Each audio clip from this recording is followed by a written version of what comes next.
Je m'appelle Émilie Quevillon, je viens de Fermeneuve, c'est un tout petit village à 1h30 au nord du Mont-Tremblant. Il y a 20 ans, je suis déménagée à Montréal pour venir étudier en théâtre. Et puis maintenant, j'habite dans le merveilleux quartier de la Petite Italie. Mon coup de cœur à Montréal, c'est un endroit que pas beaucoup de personnes connaissent. C'est la chapelle du Frère André. C'est une toute petite chapelle qui est vraiment située derrière l'oratoire Saint-Joseph, qui a été construite pour le Frère André, qui a été d'ailleurs récemment déclaré comme étant un saint parce qu'il faisait des miracles. Mais il disait que c'était Saint-Joseph qui opérait les miracles à travers lui.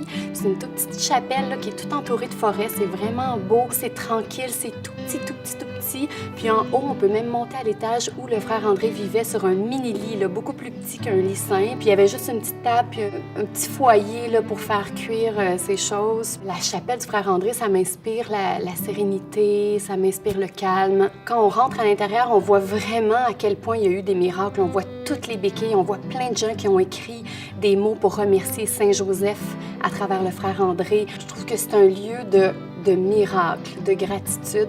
Ça inspire l'espoir.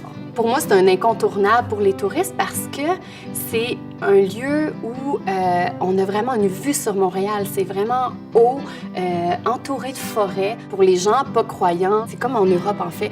Dans les églises en France, on voit des gens de toutes les nationalités, de toutes les cultures, de toutes les religions qui visitent les églises parce que c'est un lieu d'histoire, c'est un lieu de culture. C'est comme ça qu'on découvre aussi le passé d'une ville que l'on visite. C'est la même chose pour l'oratoire Saint-Joseph et pour la chapelle du Frère André. On n'a pas besoin d'être catholique. Quand j'y vais, moi, je vois des gens de partout dans le monde, puis c'est d'être ouvert. C'est vraiment pas un lieu nécessairement pour aller prier, c'est vraiment pour découvrir.